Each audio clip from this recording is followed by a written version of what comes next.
everyone for joining in. My name is, like Nathan said, my name is Anthony Wilkes. I've been with Life and Safety for a little over a year now, but my background has been with OSHA. I retired from OSHA in September of 2023 after 28 years. And a lot of my time was spent dealing with record keeping issues. So we understand that a lot of employers have some challenges with record keeping. And of course, OSHA did not make it any easier for you to deal with that sometimes. But we're going to jump right into this. Our agenda for the day, we're going to talk a little bit about the purpose of the record keeping requirements, employer coverage, some recording and reporting requirements, and also the dreaded electronic submission of those injury illness records, right? So the basic purpose of this rule is to require employers to collect injury and illness data and report it to the government, but it does not tell how the data is used or why it is important. The records provide the base data for the BLS, that's the Bureau of Labor Statistics, Survey of Occupational Injuries and Illnesses. That's the nation's primary source of occupational injury illness statistics. The records are also used by employers and employees to manage safety and health programs at individual workplaces. The analysis of data is widely recognized method for discovering workplace safety and health problems and for tracking progress in solving those problems. Finally, the data is used by OSHA. OSHA collects this data to help direct programs and measure their own performance. And the OSHA compliance officers use the data during inspections to help direct their efforts to the hazards that are hurting workers. The purpose section also includes a note to make it clear that recording an injury or illness does not have any effect on workers' compensation, nor prove a violation of an OSHA rule. It also makes it clear that that does not mean that the employer or the employee was at fault. Now, who's covered? That coverage includes all employees, and that includes your salary, your executives, your part-time, your migrant, and your seasonal workers. It also includes temporary workers that's from other employers or agencies if locally supervised or controlled on a day-to-day basis. A lot of employers do not include those temporary workers when you use them for a staffing agency. Those staffing agency employees, if you're controlling the day-to-day activities, then they should be included in your record keeping requirements. Now, sole owners or partners are not included as covered employees.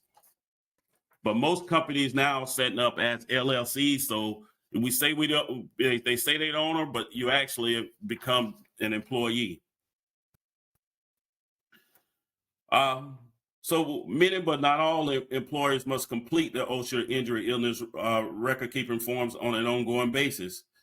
Employers with 10 or fewer employees throughout the previous calendar year do not need to complete these forms. To say it another way, if there are more than 10 employees at any time during that calendar year, the employer may come under the requirement. Like I said, when counting employees, you must include all those full-time, part-time, temporary, and seasonal workers. All right. The exemption is based on the employment of the entire company rather than the establishment.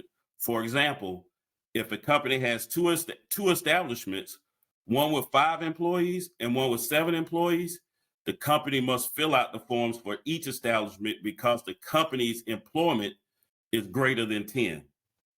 Okay. So Anthony, I'm not to interrupt you, but just for clarification for anybody who's asking.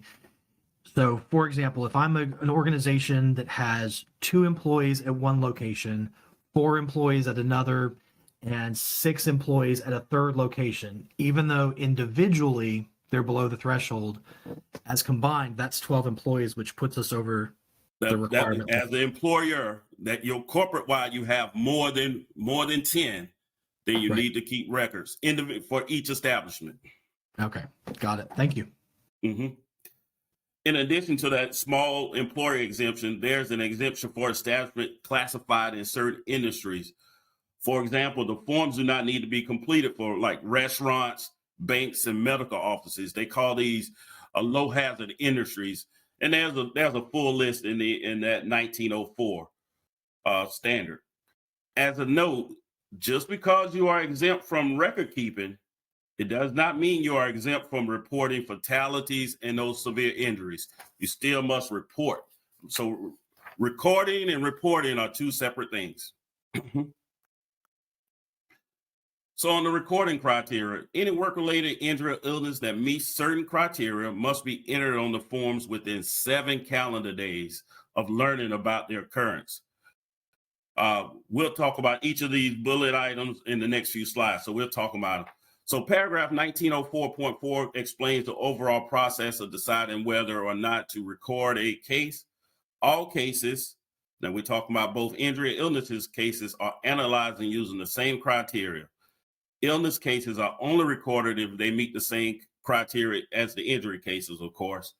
And then if you go back looking at that 1904, there's actually a flow chart in there to give you a visual as to how to walk yourself through as far as recording that. All right. So OSHA defines an injury or illness as an abnormal condition or disorder. Injuries and illnesses include cases such as cuts, fractures, sprains. You got skin diseases, respiratory conditions. For OSHA record keeping purposes, an injury or illness can also consist of only subjective symptoms such as aches or pains. Exposures that do not result in signs or symptoms are not considered injuries or illnesses and should therefore not be recorded on the OSHA forms. For example, if an employee is exposed to chlorine and does not exhibit any signs or symptoms due to the exposure, the case would not be recorded on the log, even if it involved some type of preventive medical treatment. Okay.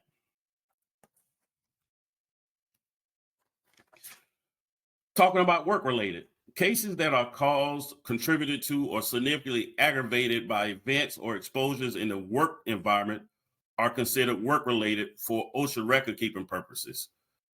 Work-relatedness is presumed for injuries or illnesses occurring in the workplace or in the locations where the employee is located as a condition of employment.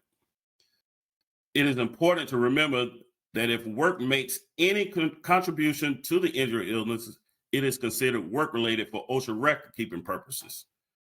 There are certain activities that occur in the work environment that OSHA does not consider work-related. For example, injuries resulting directly from eating, drinking, or preparing one's own food at the workplace are not considered work-related. For a complete list of those activities, here you can look under that section 1904.5B2. Okay. Now, when we're talking about continuing on about the work-related, when employees are at the establishment, they are in the work environment. When employees are working away from the establishment, they carry that bubble of work environment wherever they go. There must be, of course, there must be a significant aggravation of a pre-existing injury illness to establish work-relatedness.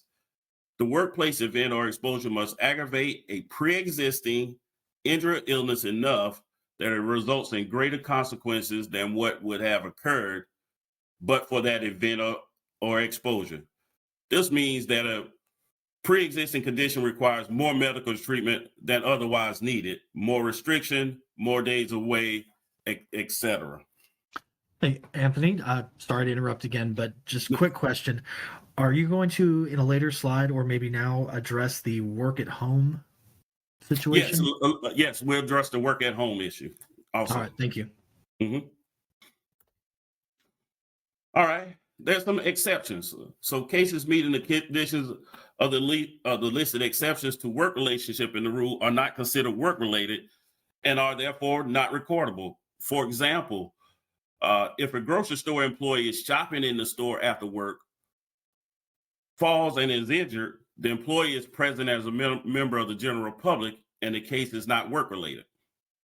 Likewise, If an employee has a diabetic episode and must be given prescription medications, the diabetes is solely due to a non-work related event or exposure and is not work related. Regardless of where signs or symptoms surface, a case is work related only if a work event or exposure is a discernible cause of the injury or illness or of a significant aggravation to a pre-existing condition. So likewise, if an employee passes out giving blood or is injured playing basketball at work, the case is due to a voluntary participation in a wellness or fitness program and is not work related. If an employee burns his lip on a cup of coffee or chokes on a sandwich, the case is due to eating food or drink for personal consumption and is not work related. So some additional exemptions: if an employee uses the employer's sewing machine to make tents for the Girl Scouts after the shift has ended, this is a personal task outside of assigned working hours, and any injury that would occur doing that task is not work related. During my time with OSHA, we would see this a lot, in particular machine shops somebody may use, or mechanic shops. They may use the equipment to do some of their own personal work. It's outside of working time, so it wouldn't be work related. Now, if an employee has a negative reaction to asthma medication for personal allergies, gets mascara in the eye, or commits suicide, these cases are from self-medication for a non-work related condition, personal grooming, or intentionally self-inflicted, and they are not work related. And just a side note, in particular in construction, suicide is on a rise in workers that work in construction. If an employee is injured in a motor vehicle accident going to or leaving work at the beginning or end of the shift, or for a personal errand, the case is not work related. However, if the employee slips on ice in the parking lot or is in a car wreck doing business, the case is work related. Now, if an employee catches a cold or the flu, the case is not work related.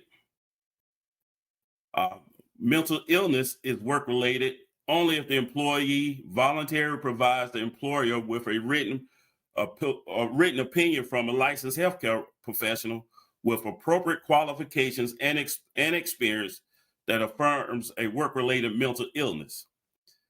Now, as the employer, you're under no responsibility to seek out mental illnesses.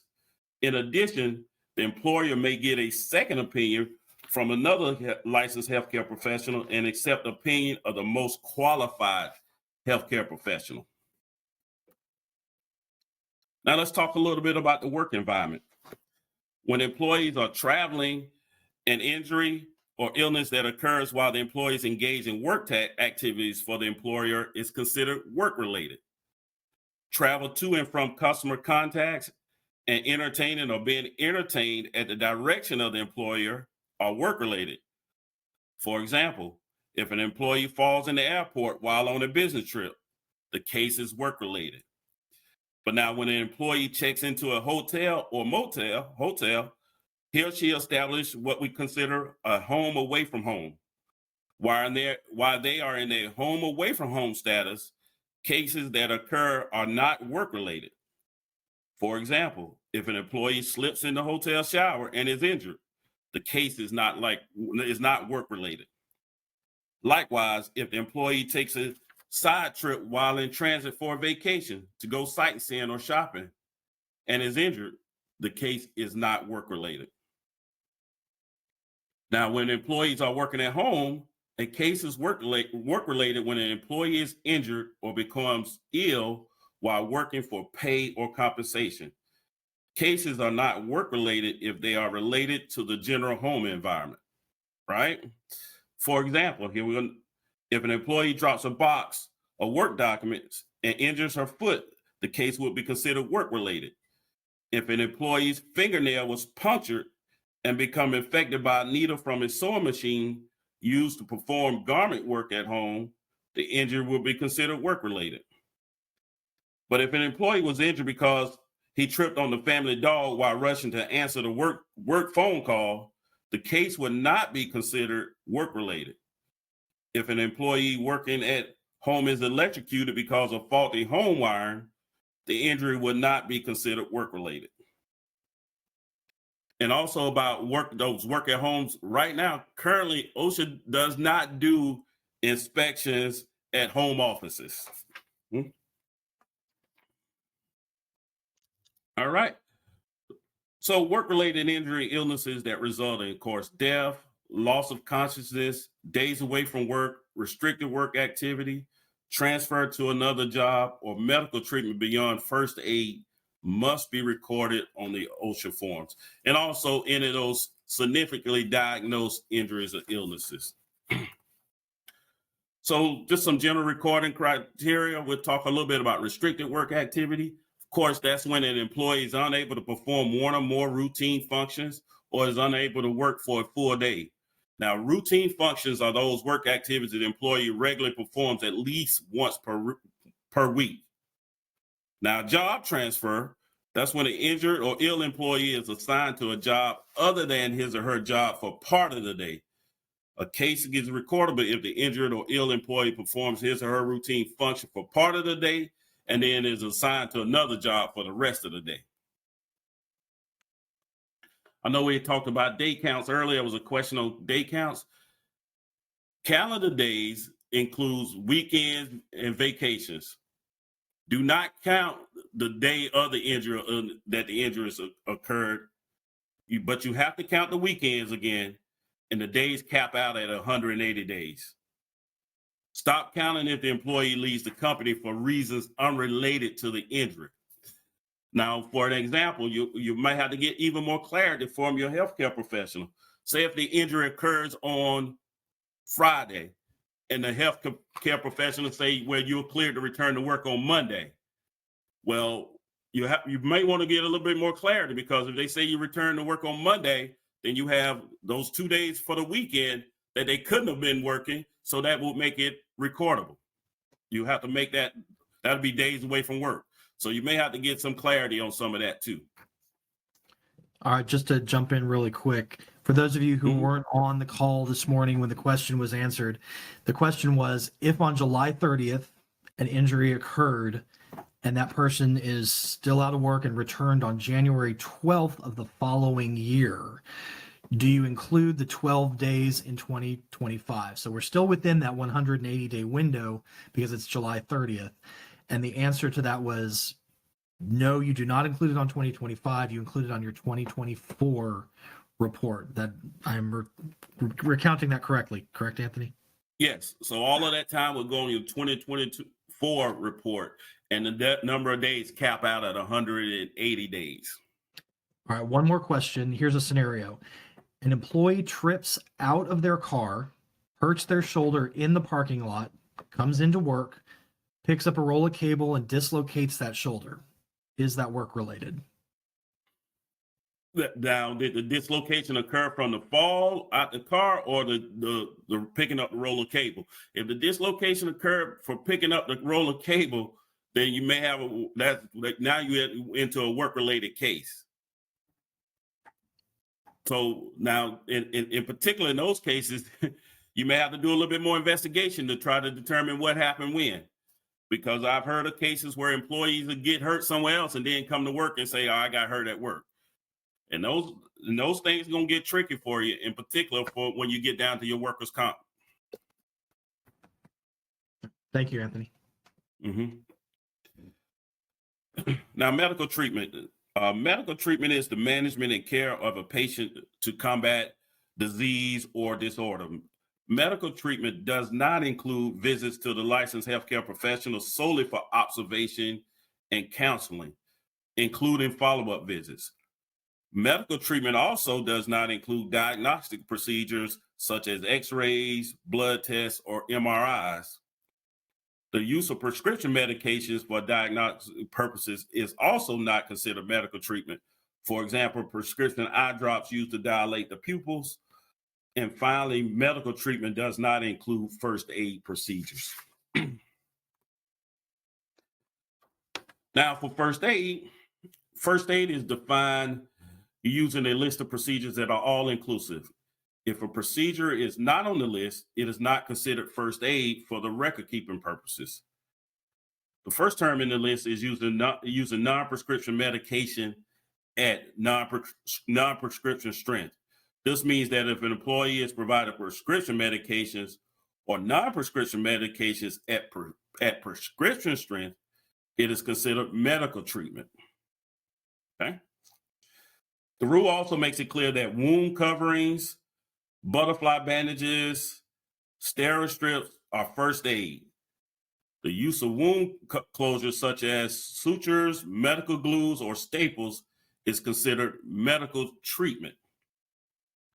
The rule also makes it clear that hot or cold therapy is first aid, regardless of how many times it is used. Okay. All right. Some additional first aids. Of course, you got the drilling of fingernails or toenails to drain the fluid, removing foreign bodies from the eye using irrigation or a cotton swab is first aid. Using other methods to remove materials from the eye is medical treatment. Massage therapy is first aid. Physical therapy or chiropractic treatment is considered medical treatment. Drinking fluids for heat stress is first aid, but administering fluids through an IV is medical treatment. All right. Some other recording criteria. Of course, OSHA believes that most significant injuries and illnesses result in one of the criteria listed as in 1904.7a. That's death. You got days away from work, restricted work, or job transfer, medical treatment from beyond first aid, or loss of consciousness. However, OSHA also considers some significant injuries such as a punctured eardrum or a fractured toe or rib, for which neither medical treatment nor work restrictions may be recommended. In addition, there are some significant progressive diseases such as silicosis and some types of cancer, for which medical treatment or work restrictions may not be recommended at the time of diagnosis, but are likely to be recommended as the disease progresses. OSHA believes that cancer, chronic irreversible diseases, fractured or cracked bones, and punctured eardrums are generally considered those significant injuries and must be recorded at the initial diagnosis, even if that medical treatment or restrictions are not recommended or are postponed. Of course, you have some other injuries, such as needle sticks and sharp injuries, anything that's medical where you have to be medically removed. That's medical removal is some of those health standards like lead. You suffer any hearing loss or standard threshold shift, or anything like tuberculosis. Now, this is that dreaded OSHA 300 log that we've all looked at, and I'm not going to go in step by step on this, but one of the things I want to bring up is making sure when counting days, be sure to count the days the employee would have not been able to work, regardless of whether he or she was scheduled to work. This would include weekends and holidays. Again, do not count the days of the injury. If the day count reaches 180 calendar days, you may stop counting at that time. So that's one of the biggest mistakes that are made on the OSHA 300 logs. Some other requirements, there's requirements for subpart, that subpart has the other requirements to tell an employer how to handle multiple business establishments. So you got to keep a separate OSHA 300 form, OSHA form 300 for each establishment that is expected to be in operation for more than a year. Talks about how covered employees. We talked about that a little bit, and make sure you include those temporary workers, and that excludes that self-employed and partners. And then it also talks about how to summarize and store the data. So that data, it must be posted from February 1 through April 30, and it requires certification by a company executive. And that company executive is usually the highest ranking member there. And then it also talks about retention. That log must be maintained for 5 years. And then also you can go back and update your log for 5 years. Okay. All right. That subpart also includes what to do if the business is sold. It also talks about employee involvement. And employers must inform employees how to report an injury or illness to the employer. The employers must establish reasonable procedures for reporting injuries and illnesses, and must inform employees on the procedures for reporting. Now, employees have a right to report work-related injuries and illness. And this is a very basic step to make sure employers report cases so they can get into the records. Employers are also required to provide the records to the employees upon request. Those logs summary must be available for employees, former employees, or employee representatives by the end of the next business day. Employees cannot be discriminated against for reporting their work-related injury, illness, of course, for filing a complaint or accessing their workplace records, nor any other right under the OSHA Act. Now, as far as that, under that, it does not ban drug testing of employees. It only bans employers from using drug testing or the threat of a drug testing as a form of retaliation against employees who report injuries or illnesses. In addition, employers cannot create drug testing policies or practices that deter or discourage an employee from reporting an injury or illness. Also, it addresses incentive programs. And that's another fault some employers get into. Hey, the incentive programs cannot be designed where it discourages employees from reporting injuries or illnesses. So you see incentive programs. Hey, if we go so many days without an injury, everybody going to get $100. But then how would that work for employees? If somebody gets injured, they was like, man, I don't want to mess up for everybody else. So that kind of discouraged those employees from reporting. Now, employer reporting. All employers are required to notify OSHA when an employee suffers a fatal injury on the job or work-related hospitalization, amputation, or loss of an eye. Of course, a fatality must be reported within 8 hours of the employer knowing of the fatality. And in patient hospitalization, amputation or eye loss must be reported within 24 hours. Okay. Quick question for you there, Anthony. Can you elaborate a little bit more on the drug testing policy as it pertains to the illness or injury? Yeah. So as I mentioned on that drug testing policy, it cannot be designed to deter employees from reporting injuries. So it makes it difficult for employers now. If you ask me, so it's okay to have a random drug testing policy. Right. So it's okay to have a random drug testing policy, but then if I get hurt, and I know that if I report an injury that you're going to drug test me, will I necessarily report that injury? And I think also, correct me if I'm wrong, Anthony, it's the retaliatory drug testing that's also problematic. For example, if drug testing someone who had an incident would not result in, let me phrase this differently.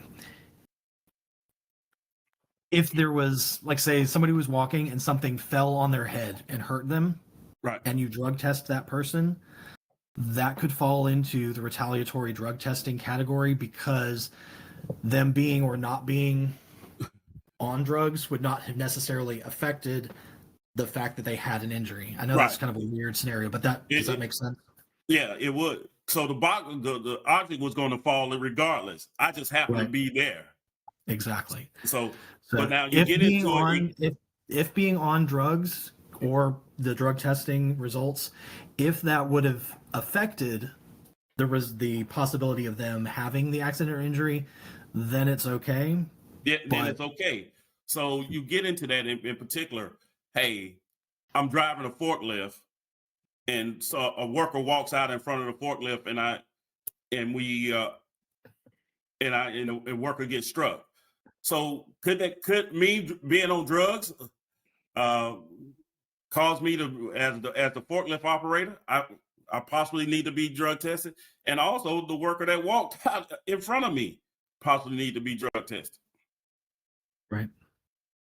So a lot of times you get, hey, if you got some companies say if you got an injury, you get drug tested. Well, the operator of the forklift did not have an injury. So if you're going to test a person, you probably need to test the operator also. Thank you. Okay. Back to where we were talking about amputations. How does OSHA define amputation? Amputation is a traumatic loss of a limb or other external body part. Amputations include a part such as a limb or an appendage that has been severed, cut off, amputated, and amputated either completely or partially. Fingertip amputations with or without bone loss. Medical amputations resulting from irreparable damage. Amputations of body parts that have since been reattached. Now, amputations does not include those avulsion type injuries that refers to the surface trauma where all layers of the skin have been torn away. The enucleation, that's the removal of the eye that leaves the eye muscles and remaining orbital contents intact. Degloving, that's a type of avulsion. Scalping, that's removing the scalp apart, a portion of the scalp. Severed ears, broken or chipped teeth. Those are not amputations. Now, however, those injuries may require an inpatient hospitalization and most likely recordable too. So OSHA defines inpatient hospitalization as the form of admission to the inpatient service of a hospital or clinic for care or treatment.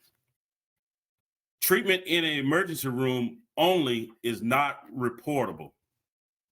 I'm gonna say that again. Treatment in an emergency room is not reportable. There are times that workers may be in their emergency room for up days. It could be a day or so, but it is not. They have not been formally admitted to the hospital. Then it is not reportable. Talk about electronic reporting, and that's that time of the year again. So who is required to report? Who is required to do those electronic reports? Those covered establishments. Any establishment is currently required to maintain OSHA 300 with 250 or more employees during the calendar year. And then there are certain establishments with 20 to 249 employees in those certain high-risk industries. And those industries are listed in the regulations. If you need that, you can reach out to me later on and I will get that information to you. All right, just that also the injury illness records required for employers with more than 10 employees. That's just general record keeping. The history of that rule, it was made final in 2016.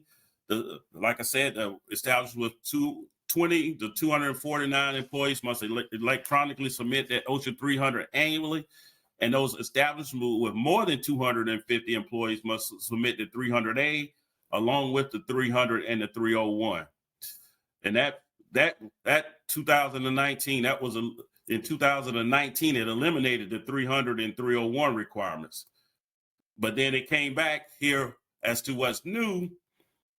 So establishments with 100 or more employees in specific high hazard industries must submit more detailed information on that Form 300.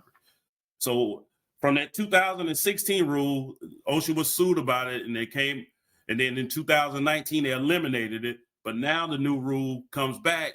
Hey, if you got more than 100 employees in some specific high hazard industries, you must submit that more detailed report. And then companies must include their legal company name when making electronic submissions, and then more injury data publicly available. That personal identifiable information will not be published. And if you want to look out there, if you look under it, under OSHA.gov, they have a lot of data out there from companies who reported this. Now, with the new administration, I suspect that that those further reporting requirements will be eliminated again eventually. But For now, that data collection began January the 2nd, and the deadline for that submission is March the 2nd on 2025. Now, what is OSHA going to do with all of this data? I mentioned to folks a long time ago, OSHA is going to use this data, and OSHA is going to use this data to do what they call that site-specific targeting. That's that plan in OSHA's main site-specific program inspection initiative for non-construction workplaces that have 20 or more employees.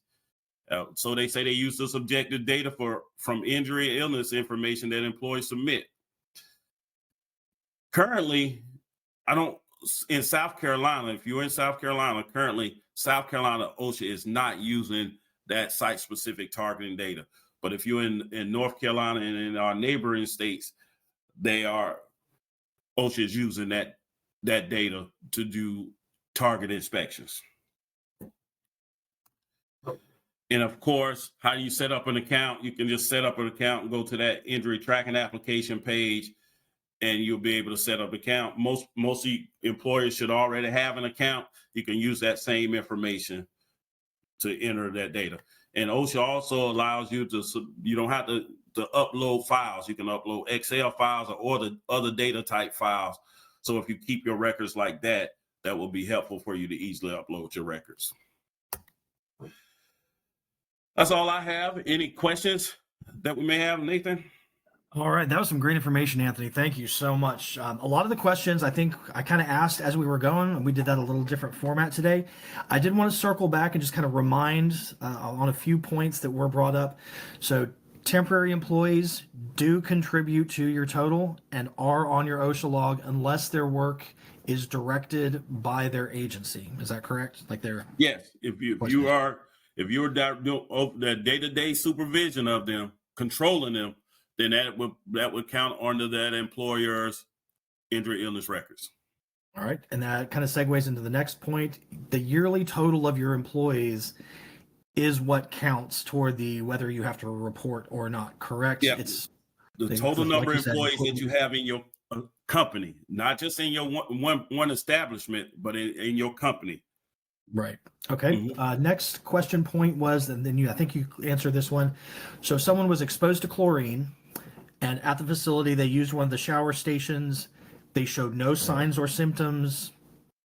That's just day-to-day operations. There's no reportable, recordable. Yeah, if there's no signs or symptoms. Yep. If there's no signs or symptoms, you just did stuff for preventative, then it's not recordable. All right.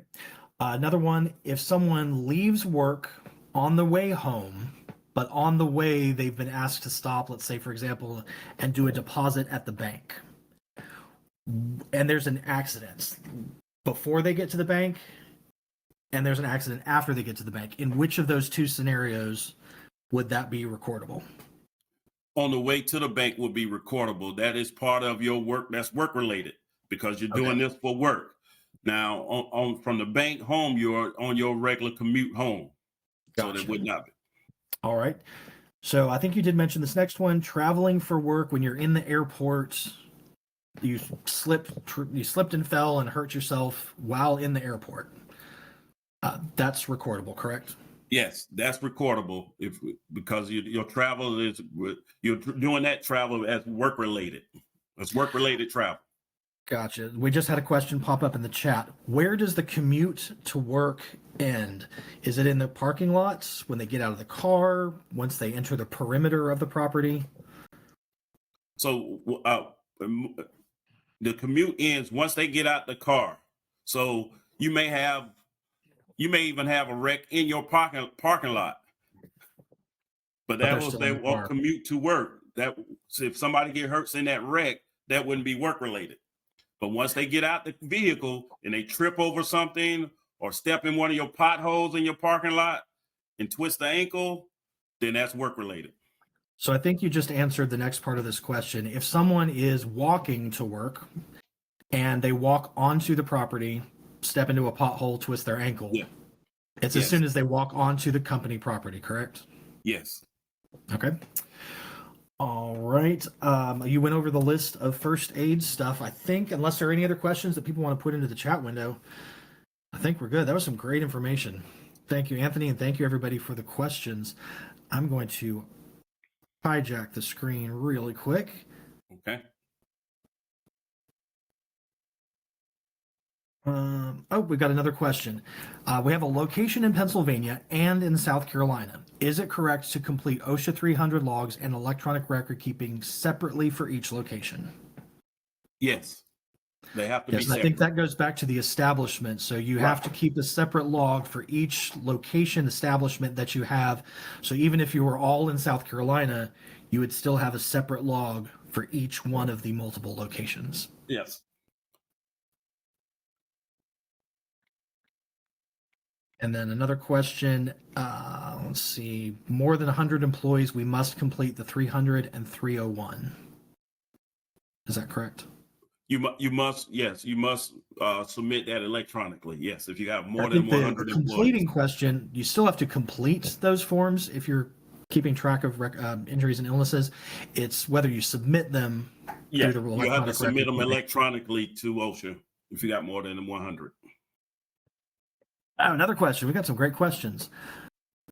For the commute back home after the bank, to the bank in out of the way, accident happens on the road on their regular commute way.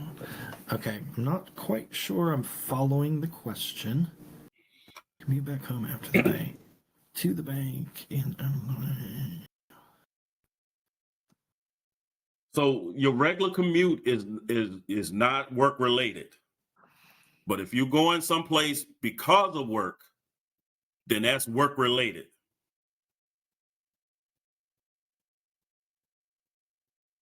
All right, we just had another question. If lost days or restrictions carry over from one calendar year to another, must the prior year log be updated when they return to work, or restrictions are removed if it's under 180 days? Yes, the prior year's log must be updated. You can go back and update logs up to 5 years. So as long as you're required to keep the log, you can go back and update it. But there's a clarification on something that you went over. Is electronic filing required for 100 or more, or 250 or more? If you got, so there's certain industries between 20 and 249 employees that you must report. That's required to do the electronic reporting. All companies with more than 250 employees must report that. Now, Okay, if so you're there's only a required to certain list that's required to do it if you're between that 100 and 250? say that again.